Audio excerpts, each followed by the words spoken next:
Hello guys, welcome to this new video. So now we are going to go through question 5 in the May 22 time zone 2 paper 2. So here we are told that we have an experiment to determine count rate and we correct for background radiation when different thicknesses of copper are placed between radioactive source and the detector. And the graph shows the variation of the corrected count rate with copper thickness. So we need to outline first of all how the count rate was corrected for the background radiation. And well, what we need to know is that background radiation is natural. It always happens due to different sources, for example, cosmic rays or just naturally occurring materials that have a bit of radiation. So these are always present. So pretty much what would happen is that we have our source over here, some radioactive material. We use a detector to measure the radiation. But this device, it will still measure radiation even if our source wouldn't be here. So it would still measure some small amount, but it would. And when we bring this material closer, it will still measure that thing. It measured that bit of background radiation when this wasn't there. But added to that, it will also measure the radiation of our material. So the way we correct it is that we just measure the constant background radiation and we always subtract it from the read off value. So what we can say is that the background radiation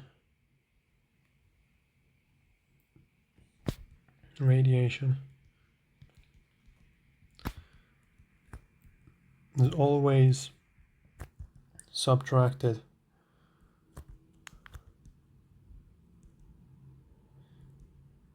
from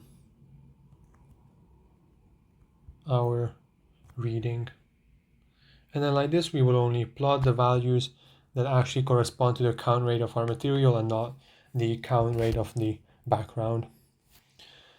And then we are told that when a single piece of thin copper foil is placed between the source and the detector, the count rate is 810 counts per minute, and the foil is replaced with one that has 3 times the thickness. Estimate the new count rate.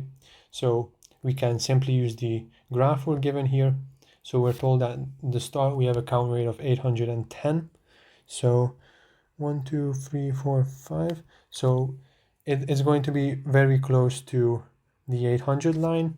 So we see what the thickness is at this count rate. And well, if we see this is approximately in between these two, it's like 2.5, 2.5. So we can say this is 0.25 millimeters. So initially 0.25 millimeters was the thickness. And then this we multiply by 3. So our new thickness will be 0.75 millimeters. So again, we draw this line somewhere in between here. And then we can read off this value.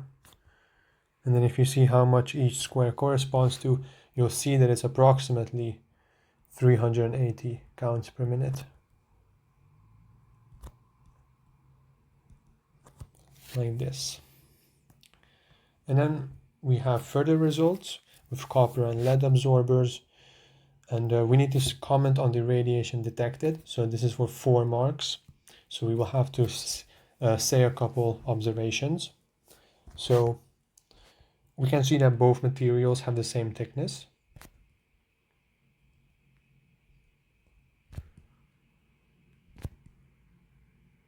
Same thickness. But the copper has a higher count rate. So what this means is that the lead is a better absorber of the radiation, as it allows the less count rate through to the device.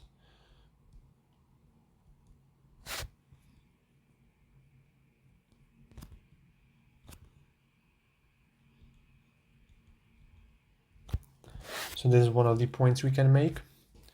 And then we can also say that our radiation is definitely not alpha, as even a couple centimeters of air or just a couple millimeters or a couple centimeters of air would stop it, let alone like actual absorbers. So these would easily absorb all of the alpha radiation and we would read 0 if we don't account for background. Is not alpha. So alpha radiation. And we can also see that lead is a pretty good absorber. So if something goes through, it has to be pretty strong. So we probably have some gamma decay in our material, as if it would only be beta, it would probably not really pass through lead.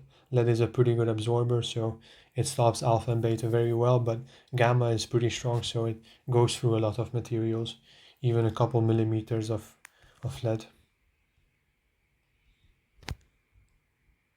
Gamma radiation, as it goes through lead.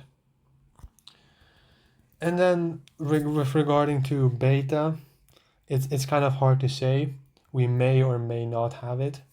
So beta can also pass through thin materials such as this copper, so that could explain this higher count rate. But at the same time, it might only be gamma, which just simply goes through, and we just measuring the gamma. So we might have beta decay as well.